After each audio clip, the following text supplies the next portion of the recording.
अच्छा जी, सबसे पहले आपने ये करना है कि ये आपकी जो आंसर शीट है इसको चेक करना है कि ये बिल्कुल इसके सारे कॉर्नर्स जो हैं ये क्लियर होने चाहिए। ये 25 क्वेश्चन और यहाँ पे 399 सारे क्वेश्चन क्लियर होने चाहिए। फिर आपने इसकी बुकलेट की मदद से इसको फिलअप कर लेना है जैसा कि आपको पहले इंस्ट्रक्शंस दे दी गई हैं।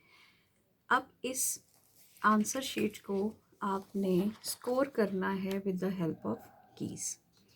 इसका सबसे आसान तरीका है कि अगर आपके पास एग्जैक्ट शीट मौजूद है जो कि सही साइज़ की है तो आप इस पे कीज़ रखेंगे तो easily you can count out of it.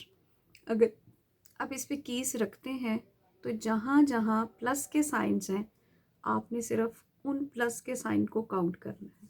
For example ये जो मेरे पास इस वक्त आंसर शीट मौजूद है, अगर इस पे लाई स्केल की मैं काउंटिंग करूं तो मेरे पास 1 2 3 एंड 4 आइटम हैं जो कि लाई स्केल पे ट्रू साबित हो रहे हैं।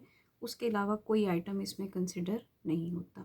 इसके लिए मुझे स्कोरिंग इसकी ऐसे करनी होगी कि इस तरह की रखने के बाद then I have to write over the sheet कि इसका कितना स्कोर आया है। इसी तरह से हर एक स्केल के लिए हमारे पास शीट एक आंसर की मौजूद है जिसको कि पैरेलल टू आंसर शीट रख के हम प्लस साइंस काउंट करेंगे और इन अकॉर्डेंस टू दैट उस एक स्पेसिफिक स्केल पे हम पर्सन की एक स्पेसिफिक स्केल की स्कोरिंग बता रहे होंगे। लेकिन अगर आपके पास शीट में मुकम्मल तौर पे सही इसके साइंस नहीं आ रहे हैं, साइज़ में प्रॉब्लम है या आपके पास ये स्टेंसिल अवेलेबल नहीं है तो आप इसका एक और हल भी कर सकते हैं कि मैनुअल में इसका आप बैक पेपर देखें तो आपके पास ये रिटन फॉर्म में की भी मौजूद है। अब इस की का मतलब ये है कि हर स्केल पे उन्होंने आपको बताया हुआ है कि कौन कौन सा सवाल नंबर इस स्केल से मुतल्लिक है। जैसा कि आप ये पहले स्केल पे देखें, एल स्केल पे ये तमाम सवाल नंबर हैं और इन सवाल नंबरों पे अगर आपका आंसर गलत पे प्लस का साइन बन रहा है तो आपने उसको 1 काउंट करना है और जिन पे आपका ट्रू पे प्लस का साइन बन रहा है उनको आपने काउंट नहीं करना। बिल्कुल इसी तरह से अगर आप एफ़ स्केल पे देखते हैं तो उसमें भी आपके पास दोनों तरह के आइटम्स के नंबर मौजूद हैं। जैसा कि आप देख सकते हैं कि अगर आइटम नंबर 14 है, अगर आप इस शीट पे देखें कि आइटम नंबर 14 पे इन्होंने गलत पे प्लस का साइन बनाया है जबकि ये प्लस पे ये ट्रू पे सही पे प्लस का साइन बनना चाहिए था। इसका मतलब है कि हम इस आंसर शीट को जब स्कोर करेंगे एफ़ स्केल के तौर पे तो 14 नंबर सवाल के जब के रिस्पॉन्ड में हम इसको कोई नंबर असाइन नहीं करेंगे। 27 पे अगर हम देखते हैं तो इस पे भी इन्होंने गलत पे प्लस का साइन बनाया है जबकि हमें ट्रू पे प्लस का साइन चाहिए था। इस पे भी कोई नंबर इनको नहीं मिलेगा। 17 नंबर सवाल पे हम देखते हैं तो उस पे गलत पे प्लस का साइन बनना चाहिए था जबकि इस शीट में ट्रू पे प्लस का साइन बना है। इसका मतलब है कि इस सवाल पे भी कोई नंबर नहीं मिलेगा।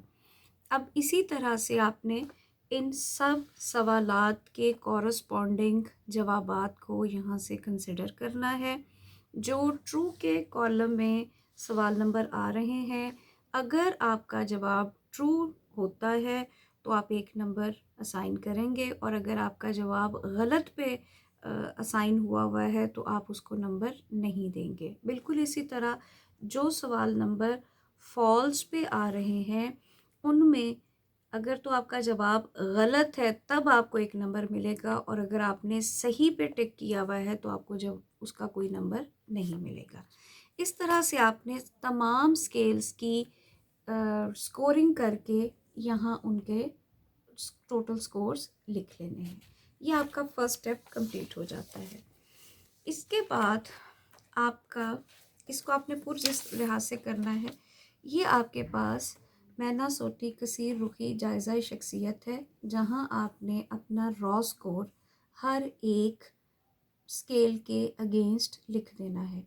ये जो सवालिया निशान है इसका मतलब है कि अगर आपने इसमें जो ओमिशंस छोड़े हैं उन ओमिशंस को काउंट करके आपने यहाँ लिखना है। एल स्केल का स्कोर यहाँ लिखना है और उसके बाद हर एक स्केल का स्कोर आपने लिखते जाना है। इसके बाद जो अगला स्टेप आपने करना है उसमें जो सबसे इम्पॉर्टेंट समझने की चीज़ है वो है आपका टेबल नंबर 1।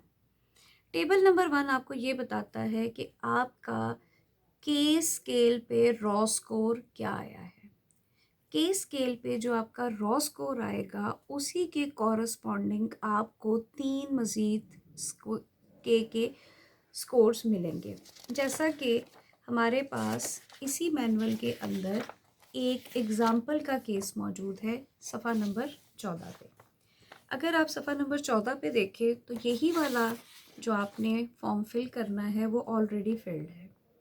और वो किस तरह से फिल्ड है कि पहले उन्होंने हर एक स्केल पे रॉ स्कोर्स लिख दिए हैं और उसके बाद उन्होंने करेक्शंस अप्लाई किए हैं। करेक्शंस अप्लाई करने का क्या तरीका है कि आपके पास जो के की वैल्यू आती है उस के की कॉरस्पॉन्डिंग वैल्यू के थ्रू आप टेबल नंबर 1 में से के 5, 4 के, 5 के और 2 के की वैल्यूज़ को अखज़ कर लीजिए। 5 के, 4 के और 2 के।